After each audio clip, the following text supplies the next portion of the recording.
Môre, ek groet julle in die wonderlike naam van die koning bo elke konings. Wat 'n voorreg om weer vanoggend saam met julle te kuier in vroue van uitnemendheid. Verlede week het ons saam met Fransi van Wyk gekuier en sy is nog steeds saam met ons. Ons gaan nog steeds kuier oor haar boek oor goddelike verhoudings, 'n sleutel tot seksuele vervulling. Mense, as jy kan, sal ek aanbeveel dat jy die boek lees. Ons raak net 'n neutedop van dit aan. In haar boek praat Fransi oor 7 tipes verhouding in elke mens se lewe. Verhouding met jou skepper, verhouding met jouself, verhouding met jou ouers, verhouding met jou kinders, verhouding met jou medemens en jou huweliksverhouding. En vanoggend gaan ek en sy bietjie stil staan as sy met ons gesels, dit wat Vader op haar hart gelê het oor jou verhouding met jou skepper. Fransi, weer eens welkom by ons. Dis so lekker om jou hier te hê. Dis heerlik om saam met julle weer eens te wees.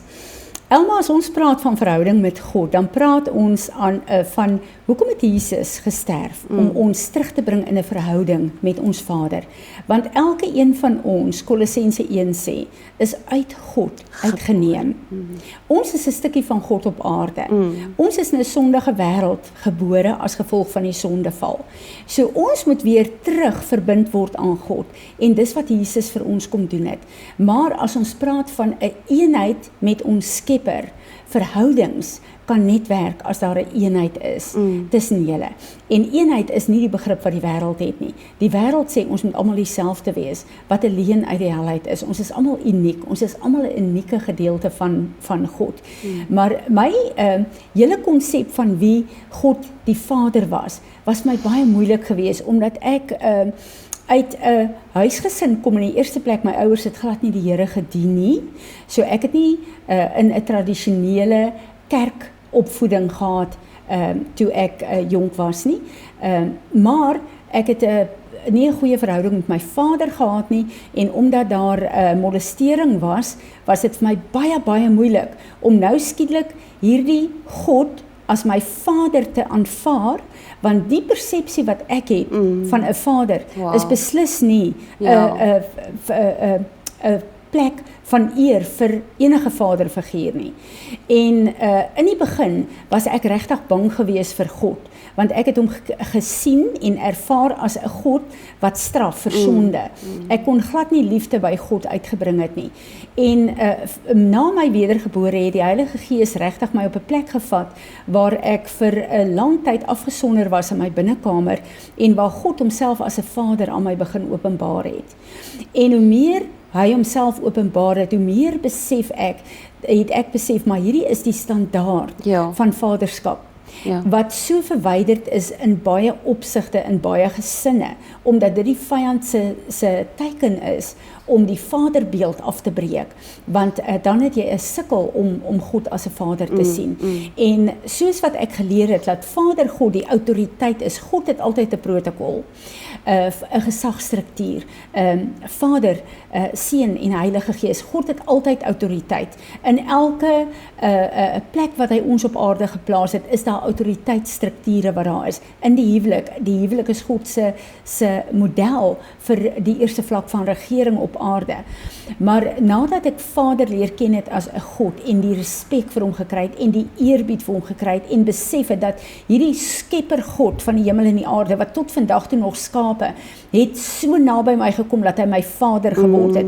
En sy woord sê dat wanneer jy vir 'n aardse vader vra vir 'n brood, sal hy nie vir jou klip gee nie. 'n Vis sal hy nie vir jou slang gee nie. So as 'n aardse vader goed sorg vir sy kinders, hoeveel te meer die hemelse Vader nie. So ek het God nie net as 'n skepper leer ken nie, maar ook wat ek 'n heilige onsag voor het nie, maar ook as 'n Vader wat so nou by my gekom het, laat die behoeftes van my hart vir hom belangrik is. En weet jy, Elma, baie keer as ek dink aan hierdie awesome Vader wat ons het, dan besef ek, hy is die een wat vandag nog steeds universes skape. Hy is die een wat alles administreer. Hy is die een wat alles laat werk. Maar hy is ook die een wat toe ek en jy vanoggend opgestaan het, weet hy hoeveel hare daar op ons kop is. Dis amazing. Soveel detail wat hy in ons lewe het. En vir my was dit wonderlik geweest om die beeld as 'n vader te vestig. Maar toe, daar's 'n verwarring wat baie keer verstaan. Hoe staan jy in 'n verhouding met Vader, met Jesus die Seun en die Heilige Gees van God? Hoe staan jy met hierdie een God wat 3, kan ek dit persoonlikhede noem? Ja. Wat in jou lewe is, want al 3, hierdie persone wie een is, wie ons God is, moet ons in 'n verhouding instaan. En baie mense sukkel daarmee, want hulle goed onderwerp aan die Vader. Ja. Of Jesus is eintlik die favourite van ons almal, want hy is die een wat ons verbind het aan Vader. Maar hy is net 'n gedeelte van die Godheid en ons moet in die regte verhouding met al 3 staan. En om dan te weet dat Jesus is eintlik my ouer broer. Jesus is die een wat alles gedoen het wat ek nie kon doen nie. Jesus is die een wat afgehandel het, my gesukkel met sonde en met oorwinning. Yes. Hy is die een wat my kon verbind het terug in die huisgesin van ons Vader. Sy bloed het my losgekoop uit die hand van die vyand uit.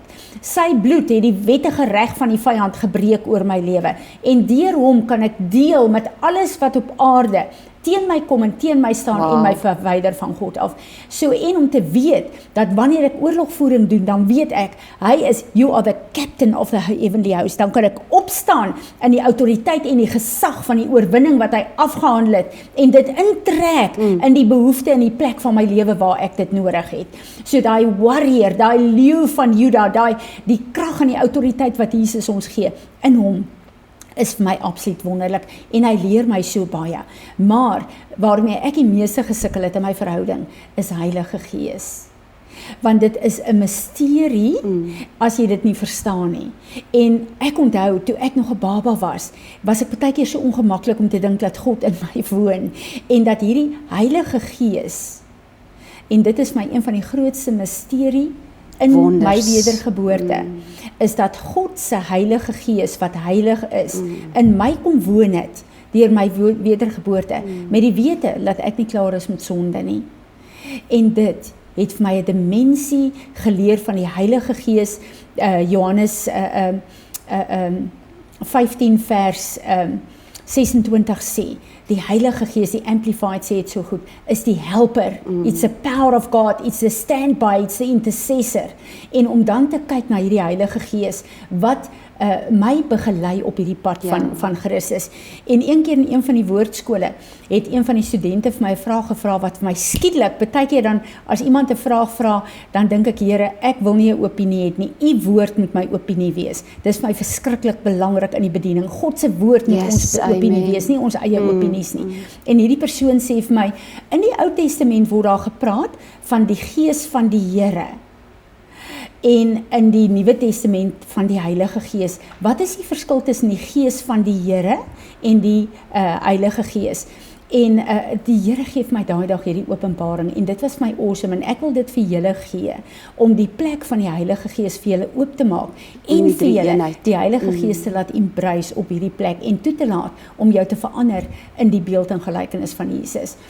In die Ou Testament het die woord gepraat van die Gees van die Here, want in die Ou Testament het die Here gekom en sy Gees uitgestort op mense waardeur hy wou werk. In die Nuwe Testament, ek en jy lewe met die Heilige Gees in elke een van ons in, en hy was nog altyd heilig gewees, maar hy word die Heilige Gees genoem in die Nuwe Testament, want met sy funksie in my en jou lewe, beteken dit dat hy my en jou moet reinig en heilig. Hy bly heilig, maar ek en jy moet geheilig word. Yes. En dis die funksie van die Heilige Gees. En dan ook om te weet dat hy jou bekragtig.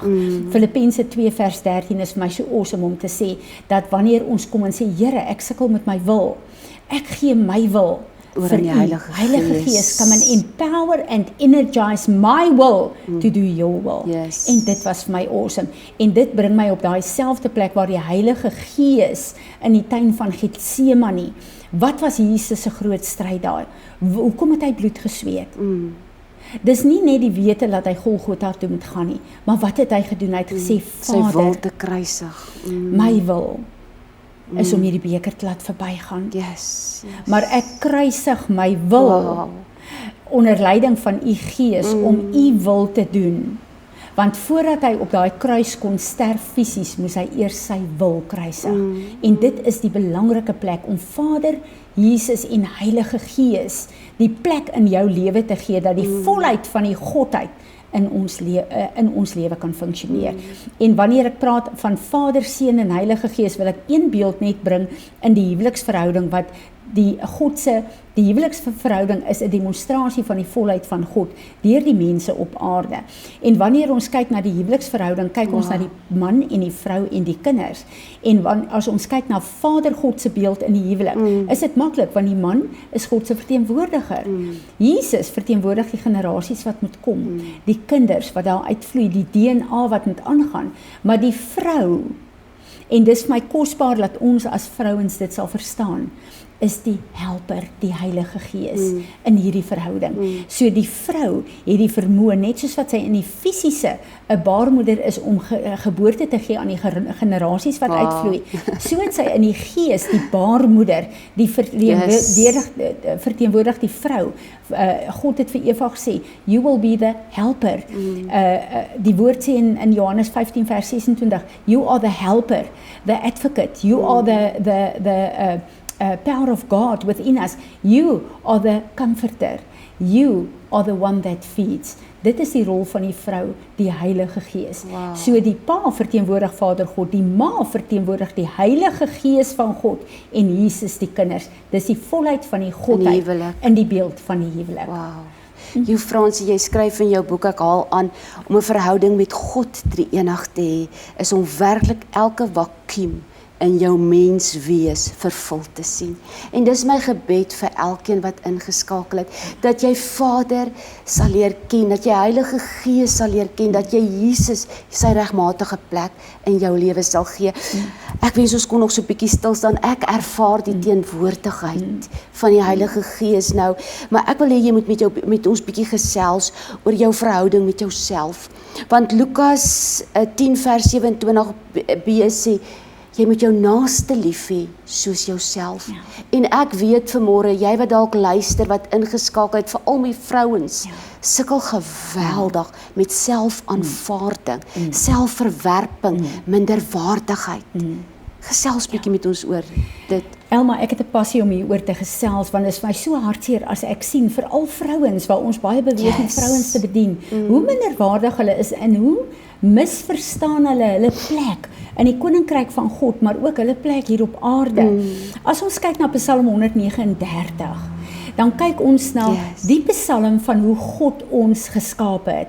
En daar staan, ek weet ons nie tyd nie, maar ek sou graag, ek verwys die mense na Psalm 139 om dit weer te gaan lees, maar onder leiding van die Gees van God, dat die Heilige Gees dit vir jou oopmaak. Daar staan, dat hy het eers 'n droom van ons gehad. Daar staan dat in the volume of your book. So God het elke een van ons geskape.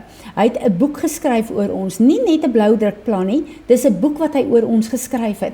En daar staan dat sy gedagtes voor ons in hierdie boek wat hy opgeteken het, is so groot soos die sand van die see. En toe ek gesukkel het met hierdie konsep, toe sê Vader vir my, gaan buite toe en vat 'n teelepeltjie en skep 'n teelepeltjie sand. En ek gaan doen dit. En hy sê vir my, Fransie, tel vir my die korrels van hierdie sand. En ek dink maar dis onmoontlik, ek kan nie. En die Here sê vir my dat my gedagtes oor jou is in 'n boekvorm geskryf. Daar's 'n boek in die hemel wat genoem word Fransi van Wyk, wat Fransie genoem word. En my gedagtes oor jou is soveel soos hierdie sand. Jy kan dit nie eers tel nie. Nou as jy vir my so belangrik is dat ek 'n boek oor jou geskryf het, dat my gedagtes soveel is soos die sand wat jy nie eers kan tel nie. Wie en wat is jy regtig? En deur dit nie te verstaan nie, verwerp jy wie God jou kom maak het.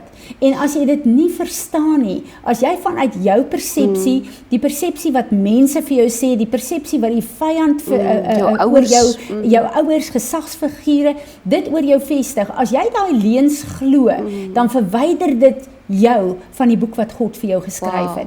En daardie God wat die skepper is, het 'n boek oor jou geskryf om al die detail van jou lewe, van jou roeping wat hy het, in daai boek vas te vang. En daar het ek besef, Here, ek het so 'n diep, as gevolg van die goed waarby ek betrokke was, as gevolg van die verwerping wat ek gehad het, selfs na my wedergebore, as gevolg van so baie dinge in my lewe, het ek 'n beeld van myself gehad, wat nie u beeld is nie. En ek het 'n keuse, gaan ek die beeld, wat die vyand en mense gevestig het oor my verwerp, en gaan ek die waarheid, die bloudrukplan, die oorspronklike plan van wie Fransie is, gaan ek volgens daai boek begin lewe. En dit het 'n geweldige deurbraak vir my gebring. En ek het besluit, ek gaan wees wie God wil hê ek moet wees. So, die grootste ding waarmee mense sukkel, is selfverwerping. En ons is 'n gees en 'n siel en 'n liggaam. As jy jouself verwerp, jy kan watse goeie maskertjies op jou hou. Mense lees jou in die gees. En mense sal jou hanteer volgens wat jy van jouself dink. En hier is 'n baie fyn lyn. Baie mense kom en dan word hulle geleer van hoe awesome hulle is. Dan gaan hulle in 'n arrogansie en 'n trots en 'n hoogmoed in. Wat amper hierdie tipe van as hulle met jou begin gesels, dan voel jy so halwe weerstand. As jy met die humility van jou God besef dat jy is 'n demonstrasie wat God op aarde geplaas het. Ons moet een ding onthou, Jesus het ons losgekoop, hy het gesterf daarvoor. Wanneer iemand gesterf het, laat hy 'n testament na. Die Nuwe Testament is ons erfenis wat Christus vir my en jou nagelaat het. As ek en jy dit nie verstaan nie, dan leef en sterf ons op aarde sonder om een detail van daai oorwinning op aarde as 'n krag vir God te gebruik. En wanneer jy verstaan wat hy vir jou kom doen het, moet jy weet dat as jy dit in jou lewe toepas, dan is dit suksesvol dit wat hy voorgesterf het, en dan is dit geaktiveer in jou lewe. So selfverwerping is een van die grootste wapens wat die vyand gebruik, veral in vrouens se lewe, ja, ek ervaar dit ook. En as jy verstaan wie jy is, en ontdek wie jy is, dan kan jy opstaan vir wat God jou voorgeroep en geskaap het. Nie wat mense of jouself jou wil maak nie. Ja, dis dan wonderlik hoor. Ek sê vir jou, as 'n mens regtig gaan kyk wie jy in Christus is en begin besef wie jy in Christus is, kan jy regtig opstaan. En dis my awesome voorreg. Ek glo dat die vroue gaan begin opstaan. Ek glo dat die tyd verby is, dat ons kop onderste bo geloop het. Ek dink aan 'n ou liedjie wat Terry McCollum sing. Hy sing, he's the lifter of my head. In Christus kan ons koppe opstel, want hy het so fenominale prys betaal. En jy wat ingeskakel is vanmôre, ek wil bid dat jy op hierdie oomblik Vader se liefde en teenwoordigheid vir jou sal ervaar, dat jy werklik 'n nuwe openbaring sal kry van wie jy in Christus is deur die krag van die Heilige Gees.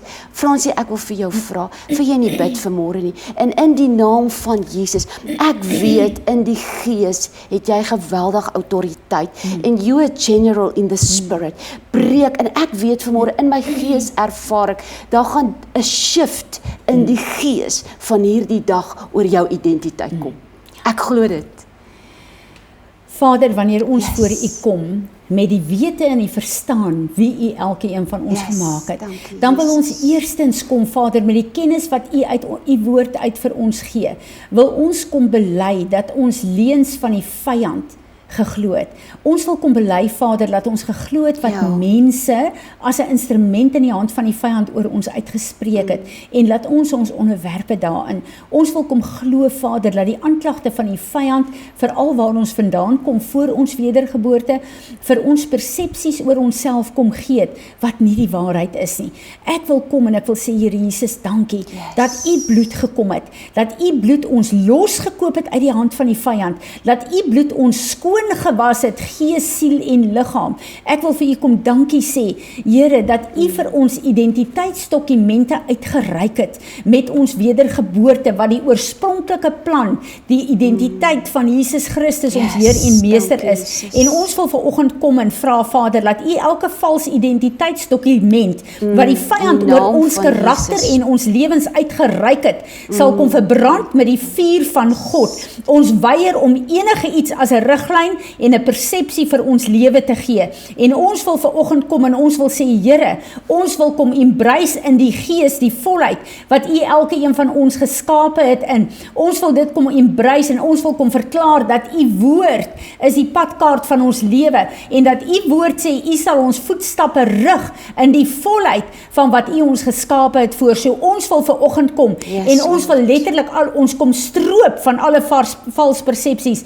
Ons wil kom bely dat ons onsself verwerp het en ons wil alle verwerping en selfverwerping wil ons soos 'n kleed kom afruk van ons af en ons wil dit in u vuur kom sit met elke vals identiteitsdokument en ons wil vanoggend u bloudruk plan, ons destiny opnuut weer opneem en sê, Heilige Gees van God, kom salf ons ore en ons oë, help ons om te lees en te sien en te onderskei wat Vader ons voorgeskape het en kom salf u ons, come and empower us with your grace to walk this walk.